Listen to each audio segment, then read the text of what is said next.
Bonjour à tous, je suis actuellement dans le bois de Vincennes et vous voyez, pardon, vaillé ça veut rien dire du tout. Vous voyez ici des jolies demeures près de la porte près de la porte du chalet, près du chalet de la porte jaune, ouais, c'est ça, quelque chose comme ça. C'est un lac aussi qui est juste derrière. Le chalet sur le lac en fait, voilà. Et il y a ces deux bâtiments là qui sont magnifiques. Donc voilà, comme ça on en profite. On entend là au loin la circulation. Voilà, donc en fait je voulais faire je mets pas des lunettes pour faire genre. Je suis malvoyant et les comment dire. Le soleil m'éblouit très vite, donc voilà, donc bref, ceci dit, voilà, c'était juste pour la petite histoire. Donc voilà, ce n'est pas pour faire genre, parce que j'aime pas faire genre, et encore moins quand je vais aborder le sujet qu'on aborde aujourd'hui, pour lequel en fait il est vraiment vain de faire genre. Donc voilà, je vais traverser parce que c'est à moi avant que je me prenne une voiture dans le buffet. Voilà. Donc pourquoi en fait cette vidéo aujourd'hui? Eh bien, et sur quel sujet ça va porter? Bah, tout simplement en fait sur on va explorer en fait les signes du zodiaque. Et on va les explorer par axe parce qu'un signe ne peut pas être comment dire, exploré si on n'explore pas le signe qui lui est opposé. Et là je voulais en fait commencer par le signe de la balance. Et vous allez voir que ça n'est pas, en même temps je marche et je fais attention aux fous les pieds. Et vous allez voir que ça n'est pas du tout un hasard d'avoir choisi ce signe en premier lieu dans le zodiaque pour commencer l'exploration des signes du zodiaque. Parce que la balance c'est le premier signe dans le zodiaque à être concerné par tout ce qui est la relation à soi et à l'autre. Et en définitive, c'est un sujet qui nous concerne tous, mais qui concerne énormément la balance. La balance, en fait, si elle a des problèmes, c'est justement parce que ce signe-là, plus que les autres, ont beaucoup de mal à se positionner dans une relation. Pour eux, c'est un véritable dilemme.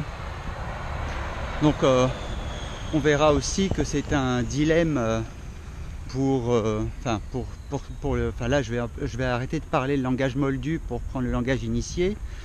On se rend compte aussi évidemment que les thèmes qui ont Vénus dominante ou problématique rentrent de toute façon dans les mêmes j'allais dire les mêmes embûches que le signe de la balance. Voilà, pourquoi? Tout simplement parce que la balance est régie par Vénus. Voilà, c'est un signe d'air, donc c'est une Vénus de relation, alors que la Vénus chez les taureaux, c'est une Vénus qui est plus ancrée dans la matière. C'est-à-dire qu'un taureau va aimer les formes, la beauté des formes et l'harmonie des formes, tout ce qui a trait à la chair et à la matière. Les plaisirs aussi charnels font partie chez le taureau intrinsèquement de ce qu'il aime, alors que la Vénus air de la balance est davantage une Vénus qui a trait aux formes pensées. Voilà, à l'harmonie évidemment, et l'harmonie, je vous le donne en mille, en fait l'harmonie dans les relations évidemment. La balance ne supporte pas, ne supporte pas, c'est un petit mot hein, en fait, déteste plus que tout, c'est les conflits larvés, les conflits qui éclatent dans le couple. Alors ça, c'est les pauvres balances et les pauvres vénusiens ou vénusiennes dominantes sont complètement paumés quand à un moment donné un conflit éclate. Ils ne savent plus comment le gérer, c'est la catastrophe, ils sont complètement renversés et retournés. Et ils voudraient que tout soit réglé en claquant du doigt et en fait ça marche pas comme ça. Et donc voilà, c'est pour ça que je voulais explorer en premier lieu le signe de la balance, parce que c'est vraiment un sujet qui concerne tout le monde et on va voir ça à travers ce signe. Voilà. Alors la balle, je laisse passer. Voilà, la balance en fait, il y a deux mots en fait pour en gros résumer l'univers de la balance. En fait, ce sur quoi repose sa vie constamment. Et oui, pour tous les signes c'est pareil. Vous allez voir qu'il y a une dualité qui les tiraille jusqu'à ce qu'ils aient trouvé en fait le niveau nécessaire pour pouvoir le gérer, sans passer justement d'une dualité à l'autre, parce que sinon on reste dans la dualité, vous l'avez bien compris. Alors voilà, j'espère, pour ceux qui suivent. Attention, interrogation écrite après. Et flash éclair. Ouais, c'est comme ça. Bon, ça c'est Kaku qui parfois vient me visiter. Où j'en ai été avec mes bêtises. J'en étais donc à la dualité, voilà, qui est propre à chaque signe. Il y a une dualité en fait, voilà, qui anime chaque signe et qui le tiraille toute sa vie tant que la personnalité n'a pas trouvé le bon niveau nécessaire, l'endroit, le centre en soi, le bon centre en soi pour gérer en fait cette dualité. Et donc en sortir, parce que la gérer, c'est pas juste la gérer parce que je passe d'une dualité à l'autre et puis sans m'en sortir, c'est la gérer. Ça veut dire en fait en sortir définitivement. Pour moi c'est ça. C'est au départ c'est savoir gérer en effet mieux qu'avant la dualité, puis ensuite c'est pour mieux en sortir. Parce que si c'est pour y rester, en fait on est prisonnier. Je suis bien clair là-dessus. Donc la dualité, j'espère que la circulation ne vous gêne pas trop. Voilà. J'aime bien ce petit chemin. Bref. Donc, non, c'est pas ce petit chemin, c'est... allez, sorce-moi cette phrase de ta tête. La balance est donc régie par une dualité qui est, en fait, va se résumer en équilibre-déséquilibre. Oh là là, qu'est-ce que ça veut dire ça, équilibre-déséquilibre? Qu'est-ce qu'il nous raconte le père Fred avec son histoire d'équilibre-déséquilibre? Eh bien, c'est pas si compliqué que ça, puisqu'on revient à ce que j'ai dit tout à l'heure. C'est-à-dire que la balance aime l'équilibre par-dessus tout, et l'harmonie, hein, bien entendu, puisque c'est Vénus. Et elle va chercher ça toute sa vie. Alors l'équilibre, évidemment, dans les relations, surtout. Et elle va chercher sans arrêt notre bonne balance, à trouver l'équilibre constamment dans les relations. Seulement, voilà, le problème, c'est qui s'empare du problème. Si c'est l'ego, et bien souvent c'est l'ego, l'ego en fait va chercher à trouver des astuces, des parades qu'il va développer toute sa vie pour rester dans l'équilibre. Enfin ça marche un temps, hein, parce que tout système mis en place par l'ego, de toute façon a comment dire, un début et une fin. Hein. Et ce système, et tout système trouve très vite sa fin et ses limites. Donc c'est des petites astuces, mais ça marche qu'un temps. Voilà. Et ensuite, il faut toujours en trouver d'autres et encore d'autres. Et voilà. Et l'ego ne cesse de chercher des astuces pour pouvoir rester. En tous les cas, l'ego balance cherche des astuces pour rester toujours dans l'équilibre dans la relation. Mais il se rend compte que c'est pas possible. Pourquoi rester dans cet équilibre à partir de la manière dont l'ego le gère, ça n'est pas possible. Donc ça veut dire qu'à la base, pour revenir sur la façon dont fonctionne la balance en fait, elle est par opposition, parce que c'est là où j'en viens, par opposition au bélier, la balance est centrée constamment sur les autres. elle est tout le temps axée sur l'attention portée aux autres, jamais sur elle, toujours les autres. Par opposition au bélier, qui lui, le bélier, va être, on va dire, constamment axé sur ce que je veux, ce que je désire, ce que je ne désire pas, ce que je refuse, alors que la balance, ça va être très attentive en fait aux désirs des autres, ce qu'ils veulent, ce qu'ils ne veulent pas. Voilà, et va être constamment à l'écoute. D'ailleurs, c'est une des qualités vénusiennes importantes, l'écoute et l'attention portée aux autres. Donc en fait, nous avons un équilibre à trouver entre le bélier égoïste à souhait, c'est-à-dire que il n'y a rien de mal là-dedans, c'est juste un fonctionnement, hein, il n'y a pas de jugement, et qui est égoïste à souhait, c'est-à-dire je ne pense qu'à mes désirs, moi ce qui m'intéresse, excusez-moi pour la circulation, mes centres d'intérêt, merci de ralentir, mes centres d'intérêt, alors que la balance, elle, va jouer le système inverse qui consiste tout simplement à dire quels sont les centres d'intérêt.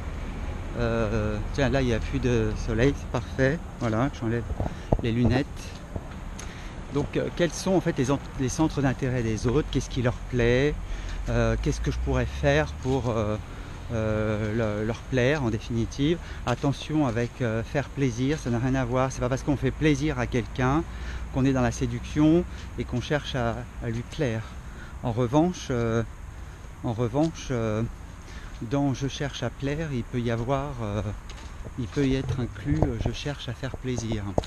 Voilà, je fais un pont là-dessus parce que je vais tout de suite venir au cœur du sujet, puisque la balance, pour garder justement l'équilibre, va être dans une forme de séduction permanente. Et oui, la séduction, c'est propre à Vénus. Vous savez, dans les relations amoureuses, qu'est-ce qu'on s'amuse à faire? Eh bien, on s'amuse à séduire l'autre. En gros, on est en train de montrer à l'autre uniquement uniquement ce qu'on souhaite lui montrer. C'est-à-dire qu'en définitive, on passe son temps à cacher ce qu'on ne voudrait pas que l'autre perçoive de nous. Et donc on commence une relation sur des faux semblants, puisque c'est une partie de nous, certes, que nous montrons, mais pas la totalité. Et on s'étonne après que les relations se cassent la figure. Eh bien non, il ne faut pas trop s'étonner, puisque petit à petit, chasser le naturel et revient au galop, petit à petit, la vraie personnalité refait surface, et l'autre découvre ça avec stupeur. Voilà. Alors parfois aussi avec surprise, parce qu'on peut mettre aussi à jour des côtés de soi dont on avait honte, alors que l'autre l'apprécie complètement. C'est d'ailleurs ce sur quoi repose la pub mythique, hein. Ce que vous n'aimez pas, l'autre l'aimera pour vous. Et je trouve qu'ils ont bien trouvé un slogan de publicité extraordinaire. Ils ont compris le fond de quelque chose. Et oui, parce qu'il y a forcément quelque chose qu'on n'aime pas en soi. Et ça, on veut le planquer à tout prix. Et ce qui est cher à la balance, nous revoilà avec le soleil, enfin de temps en temps, ouais, non, ça va.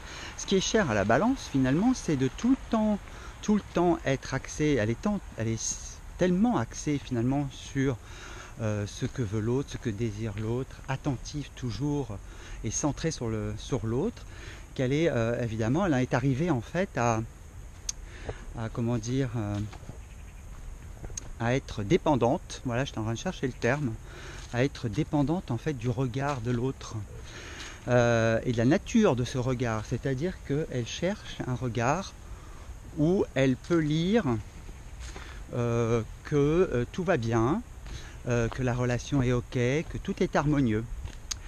C'est l'horreur pour la balance que d'un seul coup de lire dans le regard de quelqu'un que ça ne va pas, que le conflit va s'installer, qu'elle n'est pas appréciée, qu'elle n'est pas aimée. Et là, pour la balance, c'est un vrai dilemme. Donc, je voulais faire aussi un parallèle avec ce que je disais tout à l'heure à propos du bélier. C'est que pourquoi le système a ses limites dans cette façon de fonctionner dans cette dualité, c'est parce que la balance, le moi balance, que ce soit fille ou garçon, homme ou femme, donc ce moi en fait a aussi des désirs. Aïe, alors comment il fait? Comment il fait pour pouvoir accorder ses désirs aux désirs de l'autre? Alors bien souvent en fait ce qui se passe, Mrs ou Mister Balance va la plupart du temps nier ses propres désirs. Parce qu'en faisant comme ça, du coup elle s'assure en fait une pérennité dans l'harmonie de la relation. Mais le problème c'est que elle a gagné sur un plan mais pas sur l'autre. À savoir que en ce qui la concerne elle, en ce qui concerne ses propres désirs, c'est un zéro pointé. Alors qu'est-ce qui va se passer? Il y a une autre petite voix en fait, une autre petite, oui c'est ça, une autre petite voix, une part en elle qui va s'élever et qui va commencer en fait à houspiller sérieusement en disant mais attends, c'est bien joli là, tu es tout le temps centré sur le désir des autres et ce qu'ils attendent de toi, etc. Mais toi, tu es tout le temps en train de nier ce que tu veux. Et oui, exactement, parce que au contraire du bélier qui lui, alors lui, il ne sait pas nier ce qu'il veut. Lui au contraire, ce qu'il veut, c'est très clair. Et surtout, il faut qu'il l'obtienne. Et ce que veulent les autres, à la limite, il s'en fout royalement. Et le bélier est régi par Mars, et le Mars, c'est le désir. Donc, c'est ce que je veux, ce que je souhaite. Voilà, donc, et vous voyez qu'à un moment donné, bien le problème, c'est que le problème est inverse aussi avec le bélier, c'est qu'à un moment donné, les autres aussi veulent. Et ça, le bélier, lui, n'en a rien à foutre, rien à fiche. Et, excusez-moi de cette vulgarité. Zéro. Et, et donc voilà, c'est pour ça d'ailleurs qu'il faut fouiller les signes par axe, parce qu'on comprend mieux en fait avec le signe opposé qui on est. Il y a des béliers qui se comportent comme des balances et des balances qui finissent par se comporter comme des béliers, des cancers comme des capricornes, etc. etc. Et voilà, donc ce n'est pas un hasard. Nous pouvons avoir des capricornes très émotifs comme les cancers et des cancers extrêmement froids et distants comme les capricornes. Voilà, enfin, bon, c'est un exemple, comme ça à l'acheter. Hein. Donc voilà, donc comment on va faire notre balance pour pouvoir en définitive se sortir de ce dilemme qui est que plus elle accorde de l'importance, j'essaye de suivre mes pensées, plus elle accorde de l'importance en fait à l'autre et de l'attention à l'autre, plus elle se nie.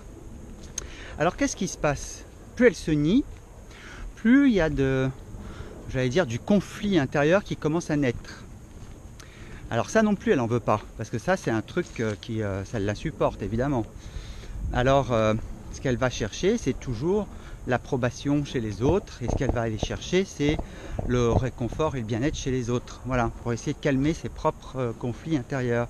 Voilà, histoire de dire, tiens, on va essayer de mettre une chape de plomb sur ce que je ressens et on va essayer d'aller, je sais pas, tiens, faire plaisir à la voisine en lui offrant des crêpes. Comme ça, du coup, je vais oublier à quel point ce qui remonte en moi que je n'aime pas voir, du coup, je vais essayer de l'oublier d'une certaine manière. Bon, tout ça, ce sont des systèmes, il faut bien vous le dire. Hein, c'est des trucs et des astuces.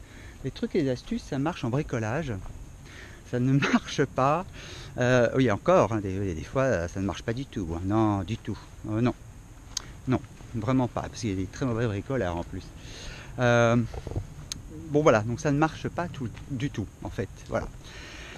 Et c'est pour ça que je disais tout à l'heure qu'il fallait en effet trouver à quel étage, en définitive, savoir gérer en fait le conflit.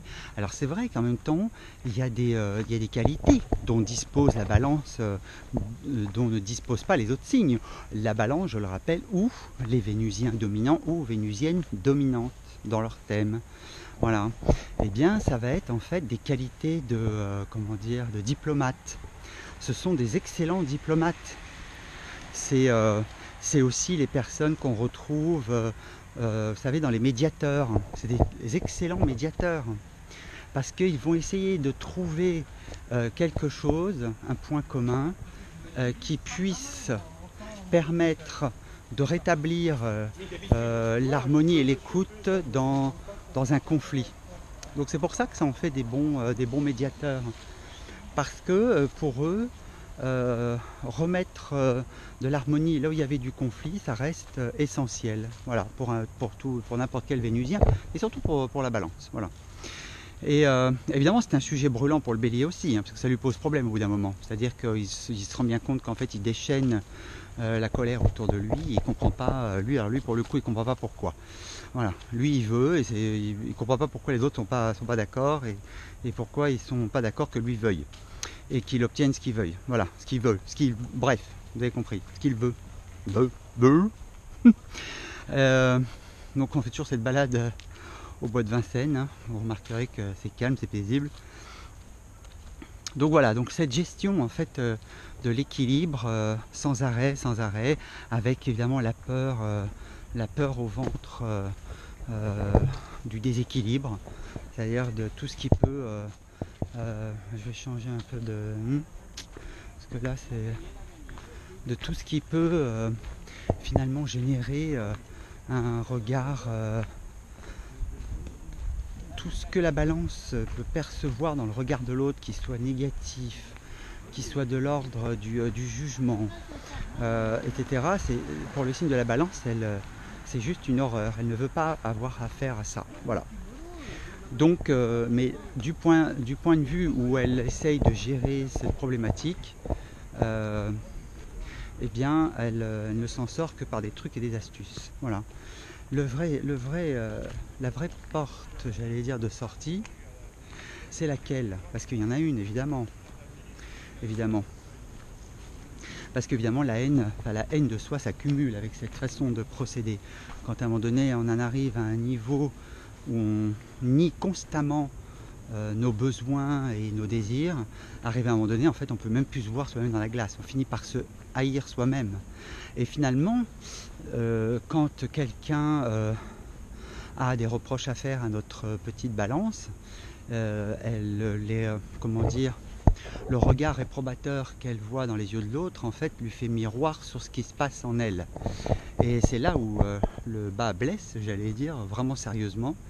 C'est-à-dire qu'en même temps, il y a une telle colère, une telle haine de soi, un tel rejet qui est parvenu à un paroxysme que la Balance ne veut plus avoir à lire dans les regards de l'autre à quel point elle n'est pas appréciée, ou alors on n'est pas d'accord avec elle, ou bref.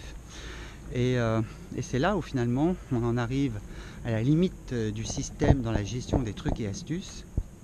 Parce qu'à un moment donné, il faut juste se dire que cette harmonie que la Balance souhaite de manière absolue, en plus, c'est pas relative, hein, c'est pas une harmonie comme ça, à la légère, de temps à autre, parce que ça serait le cas, ça serait ce serait super simple. Non, ce qu'elle veut, c'est une harmonie absolue, pas de conflit du tout. Et ça, c'est pas possible. Enfin, en tous les cas, dans la réalité, c'est pas comme ça que ça se passe. Ça ne veut pas dire pour autant qu'il faut rentrer en conflit non plus tout le temps avec les gens, mais quand le conflit éclate, il y a des manières de savoir le gérer. Je vais me faire une pause ici, ou par là, parce qu'il y avait un peu de soleil. Voilà, un petit peu de soleil. Et j'aime bien quand même le soleil. Donc, on en arrive où? On en arrive à comment en fait se sortir de ce pétrin, de cette dualité entre équilibre et déséquilibre dans la relation. Et bien tout simplement en fait en revenant sur soi, c'est-à-dire qu'est-ce que je n'aime pas en moi, que je cherche à cacher, qu'est-ce que je rejette en moi, que je cherche tant, que je juge tant, et c'est là-dessus en fait qu'il faut commencer à travailler. Parce qu'en fait, il faut que la Balance comprenne une chose, c'est que l'harmonie dans la relation ne peut exister que si elle existe déjà en soi. Pas la relation, l'harmonie, hein, évidemment. Et c'est là en fait que la porte de sortie existe. Et c'est pour ça que je voulais faire cette vidéo, parce qu'évidemment, l'harmonie en soi, ça concerne tout le monde, et tout le monde dans les relations aux autres. Et si l'harmonie n'est pas installée d'abord en soi, difficile de l'installer avec l'autre. C'est-à-dire que même si l'autre, vous avez une personne en face qui est en colère, qui est dans le conflit, qui est mécontente, qui vous juge, qui vous humilie, voire pire, en fait ça n'a plus tellement d'importance quand on est en harmonie avec soi-même. On voit juste quelqu'un qui est en colère, qui a peur éventuellement, ou qui est totalement désemparé, désespéré au point d'en arriver à juger. Voilà. Et Donc tout ça pour dire que cette harmonie, en fait, elle doit d'abord s'installer en soi. Et c'est là le point le plus important finalement dans l'histoire. Et ça doit être finalement la balance a pour miroir les autres. Et si un jour elle finit par lire l'harmonie partout, d'abord en elle et ensuite qu'elle voit cette harmonie s'installer partout dans les relations aux autres, alors elle a gagné le combat qui n'est plus un combat, puisque elle a compris que l'harmonie ne se trouvait pas en trouvant en gérant, en cherchant des astuces et en les appliquant, mais l'harmonie se trouve d'abord parce qu'on la cherche en soi et on la trouve en soi. Et on a beau en effet avoir quelqu'un en face de soi en colère, dans le jugement féroce, si en soi tout va bien, c'est-à-dire que si avec soi-même on est en accord et en paix, ça ne viendra absolument pas changer quoi que ce soit à l'intérieur. Voilà. Donc je pense avoir tout couvert à propos de ce signe de la balance, et c'est pour ça que ça en fait en effet des médiateurs nés et puis des bons diplomates. C'est parce que ce sont des gens qui savent instinctivement comment en effet se servir de Vénus pour apaiser les relations et essayer de trouver quelque chose qui soit, j'allais dire, un entre-deux entre ce que veut l'un et ce que veut l'autre. Voilà, parce que souvent le conflit c'est ça, c'est un conflit, c'est quand il y a deux désirs qui semblent s'opposer totalement. Voilà, et la balance est très forte pour arriver à rétablir l'équilibre dans quelque chose qui était en total déséquilibre. Voilà, donc je pense avoir couvert la totalité de la vidéo à propos du signe de la balance, parce que finalement, je sais que ça a l'air comme ça couvert assez vite, mais néanmoins de toute façon, le signe en tous les cas est couvert assez vite. Vous attendiez peut-être à avoir un descriptif sur la balance veut ci, la balance fait ça, la balance n'aime pas ci, la balance n'aime pas ça. Non, on n'est pas dans ce registre-là, on est dans un plan beaucoup plus élevé. Voilà, parce que c'est le fond en fait du fonctionnement de la balance qui est important. Après, la forme, ça prend plusieurs formes et la forme n'a que peu d'importance. Et c'est le fond qui compte. Mais voilà, il faut que la balance retienne, ainsi que les Vénusiens et Vénusiennes dominantes ou les Vénus problématiques dans les thèmes. Il faut qu'ils retiennent absolument que le regard qu'ils trouvent à l'extérieur, les désapprobations qu'ils trouvent à l'extérieur, les regards noirs, les jugements, les désapprobations, les conflits, en fait, s'ils les trouvent à l'extérieur d'eux-mêmes, dans les regards des autres, c'est parce que d'abord ça existe en eux. Voilà, donc mes petits loulous, mes petites chéries, l'important c'est de revenir à l'intérieur et de commencer à aimer ce que vous n'aimez pas. Et ça c'est l'important, ouais. Et c'est même l'essentiel, voilà. Et c'est pour ça que dans les relations, finalement, ce qui aide la balance par-dessus tout, c'est justement ce qui lui sert de base de travail à la balance, c'est la relation à l'autre, ainsi qu'au bélier évidemment, parce qu'on marche par axe. Voilà. Et pour le bélier évidemment c'est tout l'inverse de la balance, c'est-à-dire c'est lâcher à un moment donné, c'est être capable en fait de pouvoir aussi être à l'écoute du désir de l'autre. Et ça pour le bélier c'est très compliqué. Il sait très vite ce qu'il veut, il sait très bien ce qu'il veut, mais comment dire, c'est un signe de feu comme Mars d'ailleurs, et le bélier en fait ne va pas spécialement intellectualiser les choses, il fait les choses dans ce sens que ça peut être des vrais pionniers dans leur domaine, c'est-à-dire que eux l'important c'est faire, c'est-à-dire le faire suit le désir, donc ils veulent être en accord avec leur désir. Et donc les désirs des autres, en fait ça les encombre, ils savent pas trop quoi en faire, à la limite tu veux quelque chose, écoute veux-le quoi, mais oui mais si ça vous concerne aussi les béliers, du coup comment fait-on? Donc le chemin est tout inverse, c'est-à-dire que les béliers doivent en effet apprendre à écouter autant que les balances doivent apprendre en fait à prendre en compte leurs besoins et leurs désirs. Et ça c'est voilà, à partir de là où l'essentiel de la relation s'équilibre. La prochaine fois, évidemment, je couvrirai davantage le bélier, hein, parce que là, je l'ai couvert en partie. Mais la prochaine fois, je couvrirai davantage le thème du bélier. Voilà. Mais je voulais quand même malgré tout l'aborder par opposition à la balance pour un peu comprendre comment ça fonctionne. Bon voilà, j'espère que en tout cas ça vous aura plu, cette petite vidéo sur la balance. Puis j'espère surtout que ça vous aidera à mieux comprendre comment vous fonctionnez intérieurement, mesdames et messieurs les vénusiens dominants, ou mesdames et messieurs les balances. Voilà. À une prochaine vidéo pour un prochain signe. Et puis d'ici là, portez-vous bien et bon travail sur vous.